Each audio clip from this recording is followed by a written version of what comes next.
You're listening to the Late Night Football Show with your host, Rohit Singh. That's me. On this show, we talk about some of the most seriously silly topics from the world of football for your entertainment and enjoyment. Please remember that the show is BYOL. Bring your own laughs, since we don't have the budget for a studio audience. Happy listening. Hello, everybody, and welcome to Late Night Football. So we've been after our four episodes back to back. We've taken a bit of a break for the last couple of days, but we're here again. It's the weekend, and we're here with another episode. And since there's no club football to talk about this weekend, and we don't really want to talk about international football, who really wants to talk about it?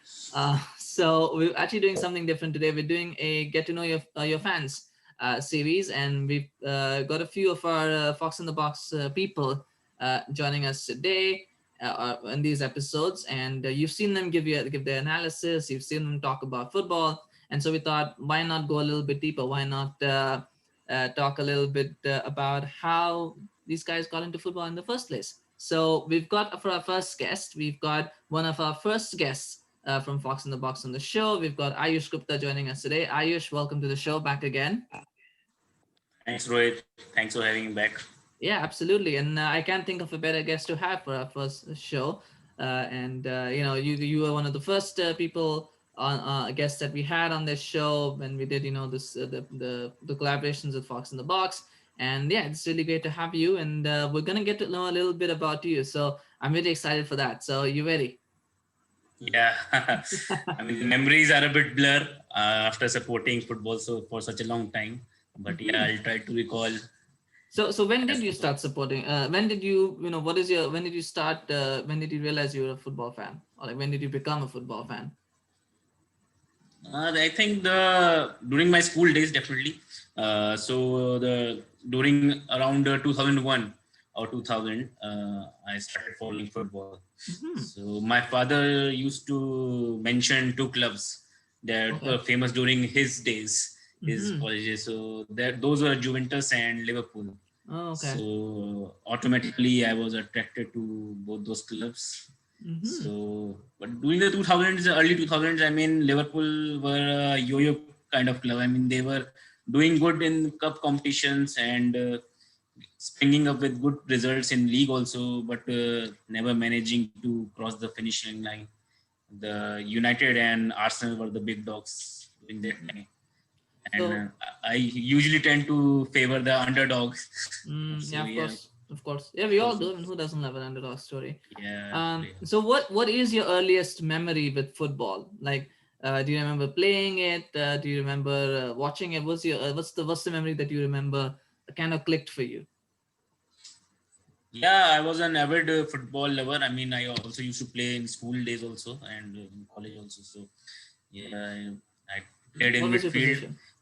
Midfield, yeah. Oh, okay. Everybody wants to be Gerrard. I was gonna say, yeah, it's like Gerrard, is it? Yeah, but ironically, I mean, Gerrard wasn't my first footballing idol. It was somebody else. It was John Arne Riza. Oh, Riza. Oh, okay, that's nice. Yeah, he was left back. So I remember the first footballing memory which I remember for Liverpool is that Riza goal against Man United when Bartes was the keeper and he scored that blistering free kick. And then celebration of lifting his t-shirt over his head and just sliding over the. So that was pretty cool. I mean, that was the moment I saw, that is cool. Yeah, and was that the moment? Was the moment I realized that Liverpool fan also. Liverpool, yeah. What was it like in the 2000s? You talked about Liverpool being a yo-yo club, right? And you're seeing all these. You're seeing Manchester United winning titles. You're seeing Arsenal winning titles. You're seeing Chelsea winning titles.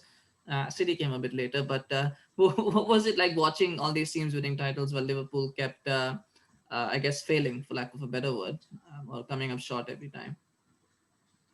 Yeah, we were managing to finishing in top four. I mean, we were staple in top four, obviously, and doing pretty well in European competitions. So it was never a dull season. I mean, we used to compete and we were every year is our next year, is our year. That was the slogan.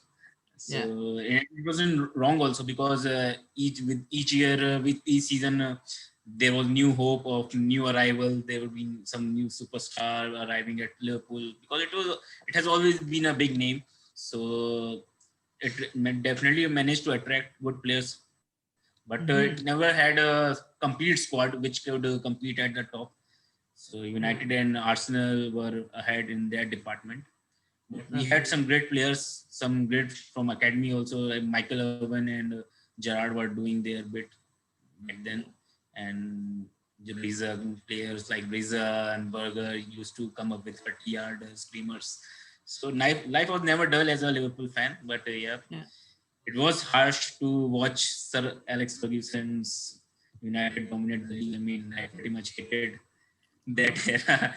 And whenever he used to win against United, it was the big deal. I mean, you guys were the top dogs back then. So for sure. Fun days. Let me ask you, because you mentioned about Liverpool. 2005, was it a goal by Milan Baros or not? Did it cross the line? What do you think? I mean, there was no goal line technology back then, so I'll give the benefit of doubt to Milan. Of course, for obvious reasons. So Did you follow football like locally? Were you like interested in like Indian football or local football? Was that ever like of interest to you, or was it always just about watching it on TV, watching Premier League or Serie A? Yeah, definitely. I mean, I knew names of some Indian footballs also. It's not like, and clubs like East Bengal, Mohan Bagan. I mean, these are great names, big names, and stadiums like Salt Lake Stadium in Kolkata.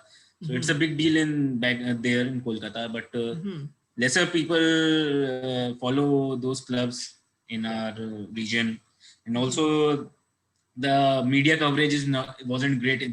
Even not today, it isn't great. Even ISL isn't great at coverage, but still back then there was no exposure at all.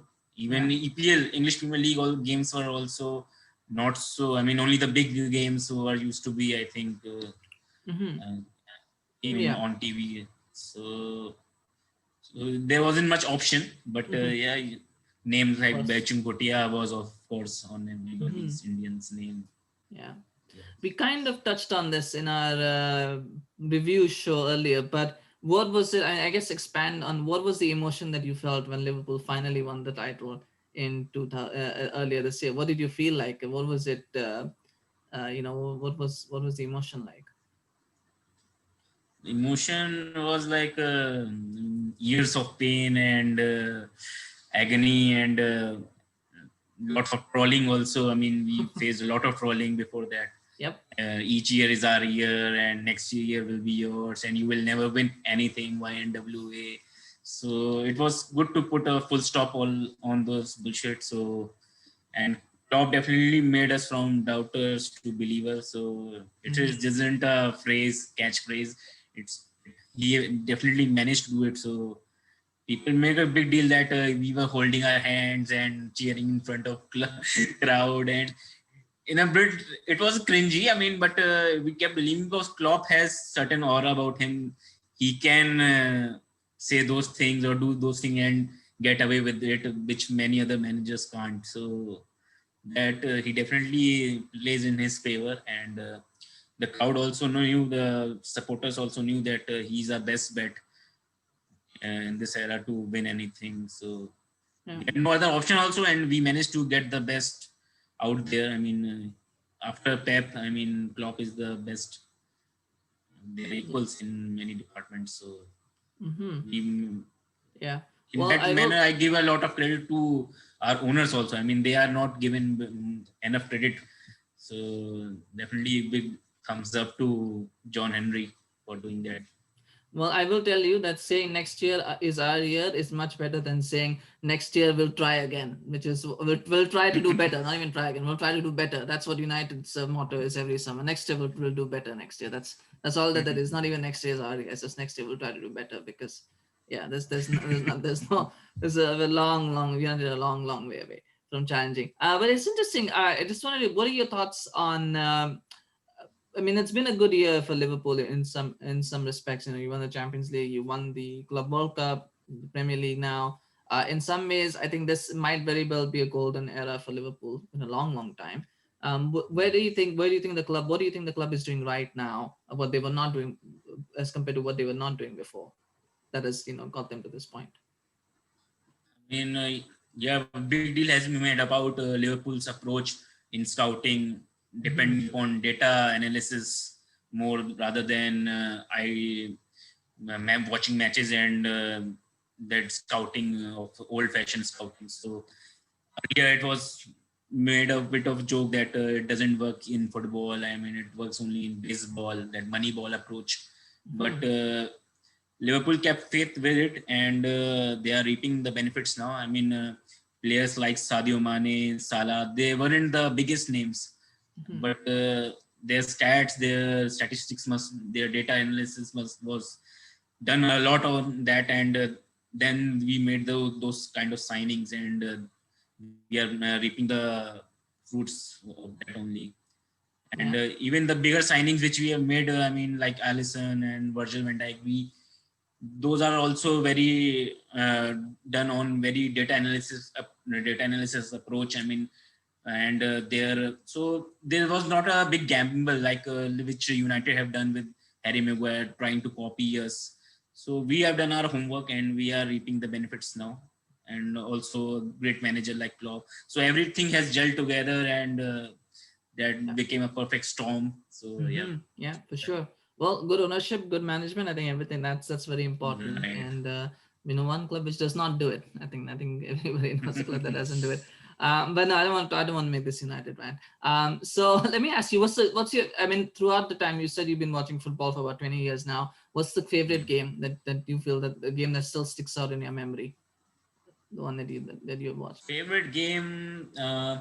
There's one 4-1 victory over Man United when Torres, Gerrard, I believe. Yeah. Yes. That season was the season which I thought we will do one up against United. I mean, there would be nothing better feeling than beating Sir Alex Ferguson's United team and win the championship. I mean, that team also looked like it was a complete squad. I mean, the first 11 was definitely head in leagues over anybody else, but the squad depth was definitely not there. And we then the mind games came, Rafa's loaded up, and things were. I mean, there were injuries also, so we came up short. But that season was very memorable. I mean, the games were pretty cool, and the squad was definitely awesome. That game obviously springs up to my mind. Then 4-3 against Borussia Dortmund in Europa League. Oh yeah, that was 2016. Yep, 2016, right? Yes. Yeah. So I mean, BVB Dortmund were just ripping us apart in the first half, and I thought this is gonna be slaughter. I mean, Aubameyang and guys like Henrik Mkhitaryan, these were just bringing past around us, and our defense was totally shambles back then. I mean, Lovren, Sakho, Mignole, these were staple at the back. So I was just hoping for the worst, but Klopp was there. He was shouting. He was trying to get something, get the crowd behind. And the Anfield, once we hit the Kop side, I mean, we came with a bang and goals after goals, and that's when I thought that this team is turning around. I mean, the squad is definitely, and there's a fighting spirit in this. Klopp wasn't in long term back then. I mean, he was just making up his own squad back then. So, but the signs were there that we will do better. For sure. I'm surprised you didn't mention Istanbul, and most fans usually mention that, but that because I didn't watch that game. Oh, you didn't. Oh, okay. Well, that's I saw that we went 3-0 down, and my father, he was also watching, so he said, "Ab kuch nahi bacha match mein." That was his words. Let's go to sleep. I mean, and he just next day I woke up and saw the news that we had won on penalties, and I was after that. Of course, I watched it many times on the rewind, but no, that would be cheating. No, that's fair. That's fair. Yeah. Who's the best player you've ever seen, like in person, whether it's on TV or whether you've seen them play in person? Who's the best, in your opinion? Who's the best player you've ever seen play? It's a close tie between. I mean, Thierry Henry and Luis Suarez. Okay. Based on talent, I mean, just pure genius. I mean, Luis Suarez just wins hands down. I mean, the kind of goals and the screamers which Norwich must still have nightmares about him. He scored, great goals, and he carried that team in 2013 season on his own shoulders. And, that was I think personally the most brilliant individual performance in the EPL era. Of course, Henry did it on a longer duration, and he back then, he was also great to look at and just fearsome. Yeah. Another person I admired a lot was Robert Pires. Okay. He was very classy footballer. So Arsenal had definitely much great players back then. Yeah. Yeah, Arsenal had a few great players. I hated to watch them when I was a kid, but yeah, they had great players for sure. Everybody knows I am a big Luis Suarez fan. Absolutely. Yeah, definitely. Which is a player that you wish you had watched play? Someone that you didn't get a chance to see play. I mean, you might have seen highlights of it, but someone that you wish you would have seen playing in his prime, or Yeah, when I was started watching, Alan Shearer's career was coming to an end. So, and he was a great striker. I mean, everybody had a huge respect for him, and he played for Newcastle, and he was still playing for Newcastle back then. And the sheer amount of goals he had scored before then were just mighty. I mean, he holds the record in EPL. So that was a player I thought I should have watched in his prime. There was Gianfranco Zola, Chelsea's Jimmy Floyd Hasselbank. I mean, I still remember those kind of players. They were great. I mean, sure. Yeah, definitely. Some wonderful names there. Yeah. There's quite a lot of players. I think from the 90s was a good era that I missed. I don't know if you missed, but I missed that era. Antona and these were players which you never got to see in their prime. Even Zidane, I never got to see Zidane in his prime. By the time I came into football, it was too late for me to watch him. I would have liked to see what he was about, but yeah, it is sad. All right, I think we're coming to the end here, and we have a special segment that we're gonna do. It's basically like 10 questions, but I'm gonna take 10 names of people, clubs, some names, and you just have to tell me the first word or the first phrase that comes to your mind about these guys. All right, so that's what we're gonna do. They could have to be careful. My mother is sitting beside me. So well, let's hope that they're not. I think it's going on. Okay. All right. Let's start. All right, we're gonna go. Okay, first one, Jordan Henderson. Headless chicken. I'm sorry? Those are headless chicken because those are the words used for him when he first came in his career. Well, I will ask someone else that, so I will see what he says. But I want to know what you is that the first thought that comes to your mind? Headless chicken, though. Yeah, I mean Ferguson only used to say, I think, that he runs like a headless chicken. I mean, he mentioned it for the first time. Is that what you think of Jordan Henderson too? He's a headless chicken. Not currently. I mean, now he's of course a champion, UCL champion, and captain of the Liverpool. All right, Samir, our FITB expert, Samir Paranchape. Diehard United fan and great guy.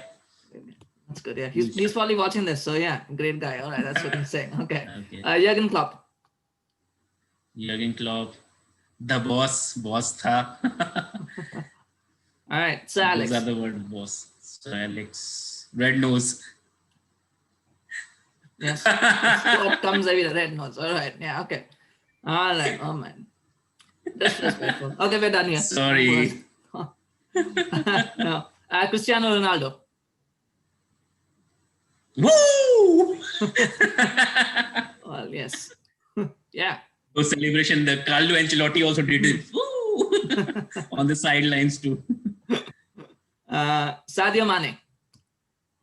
Sadio Mane, the imposter. I mean, he copies Firmino's celebrations. He's a great gangster. Yeah, I would say underrated. I think he's very underrated to what he brings to the team. Still he's underrated, which is a great thing. I mean, he is the top 5 Ballon d'Or finisher and second runner-up in, I think, EPL also. Still, he's underrated, which shows how much he has grown into this team. Sure. Steven Gerrard. Legend. Legendary slip, but no, for sure, legend. Yes, no, he's definitely, yes, a legend. Yes, for sure. Yeah, good player. I think, I don't know. I have my opinions. I mean, I think Kevin De Bruyne is a refined version of Gerrard now. I mean, there are similarities when you watch both guys. I mean, you can see the run up and the way of shooting. I mean, Kevin De Bruyne has definitely a greater range of passing and all, but Gerrard was also. Yeah, I think I think people didn't understand his strengths. I think at times, but nonetheless, yeah, definitely a legend. Ayush. Now you have until amount to cover years. Statsman. Okay, you're going very neutral here. Statsman. Okay, all right. Okay, yeah, he is a statsman, isn't he? He's got some good stats. But I'm sure that's not the first thought that comes into your mind. But yes, I will take that. All right, Sunil Chhetri. For those who may not know, he's probably India's. He is India's best goal scorer of all time, and a really Indian legend. Yeah, Indian legend, Desi legend. Yes. Well, back in the 2000s, people knew only one name, and that was Baichung Bhutia. I think now, Sunil Chhetri. I think that's like they're like a decade defining. We get one decade defining hero every decade. So it's like it was Baichung Bhutia. Now it's Sunil Chhetri. So that's how it goes. Final one, Fox in the Box. Fox in the Box. Home. I mean, it's like a second home. Yep. Yeah. Yeah, it is basically our virtual home, isn't it? Because I think we spend more time there than anywhere else. But yes, definitely. Yeah. All right, and that completes your 10 questions round. I think that was amazing. I was hoping for more controversy, but nonetheless, I think it's fine. I know I can understand why you said what you said, but I think definitely that was enjoyable. I think that's it for us today, Ayush. That's a very quick interview, and thank you so much for participating. I hope you enjoyed my Q&A. Yes. Throwing stuff at you. They come along. Yes. Yeah, I will wait for others' reply, and then maybe we have to redo it, and my answers will be a bit more spicier. Yes, maybe what we'll do is we'll look at the YouTube comment section, and then we'll see if your answers change on people. For sure. Right. Yes, but guys, please remember to like the video if you enjoyed this one. Something different, and every once in a while the international break allows us to do stuff like this. So please smash like if you liked Ayush's footballing journey so far, and also remember to subscribe to the channel if you're new. We have reached 94 subscribers, so we're only 6 away from 100. So help us get there. Help us get to 100 by subscribing. Let's see if we can get there before the start of the next game week. But please remember to enjoy your weekend, stay safe, and we'll see you again soon. Thank you so much, Ayush. Have a good day, and thank you for having me. Bye. Yeah, bye. Bye. Hey everyone, thank you so much for listening to that episode of Late Night Football. We need your help to grow this channel, so if you've been enjoying the show thus far, please do like and subscribe to this channel and share it with your friends, family, colleagues, neighbors, drinking buddies, fellow football fans, and anybody else you know or don't know. We'd really appreciate it. Please also follow us on Twitter and Facebook via the links in the description below, and spread the word about us. Take care.